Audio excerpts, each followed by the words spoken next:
அத்துமீறி பேசிய ஜோ, சூர்யா மௌனம் காப்பது ஏன்? சூர்யா ஜோதிகா காதல் தம்பதி 90s கிட்ஸ்கள் பலரோட காதல் வாழ்க்கைக்கு இன்ஸ்பிரேஷனா இருந்தாங்க.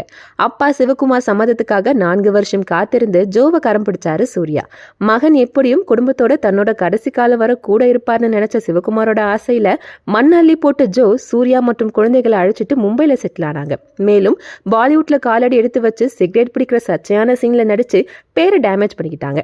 இந்த நிலையில அவங்க கிட்ட ஏன் தமிழ் சினிமாவில் நடிக்கிறது இல்லைன்னு கேட்கப்பட்ட கேள்விக்கு அவங்க சொன்ன பதில் தமிழ் ரசிகர்களை கொந்தளிக்க வச்சிருக்கு. அதாவது தமிழ்ல பெண்களை மையமா வச்சு திரைப்படங்கள் எடுக்கப்படுறது இல்லை, ஆனா பாலிவுட்ல பெண்களுக்கு முக்கியத்துவம் கொடுக்கப்படுற திரைப்படங்கள் நிறைய எடுக்கிறாங்க. அதான் பாலிவுட் பக்கம் போயிட்டேன்னு பேசியிருக்காங்க ஜோ. அப்படின்னா இவங்க நடிச்ச ஜூன் ஆர், மொழி, ஜாக்பாட், 36 வயது நிலை படங்கள் எல்லாம் பெண்களை மையமா வச்சு எடுக்கப்பட்ட படங்கள் கிடையாதா? ஏறி வந்த ஏனியையே எட்டி உதச்சிட்டாங்களேன்னு கேள்வி எழுப்பியிருக்காங்க ரசிகர்கள். இனிமேலாச்சும் சூர்யா வாயா திறப்பாரான்னு ஆதங்கப்படுறாங்கன்னா பாத்துக்கோங்க.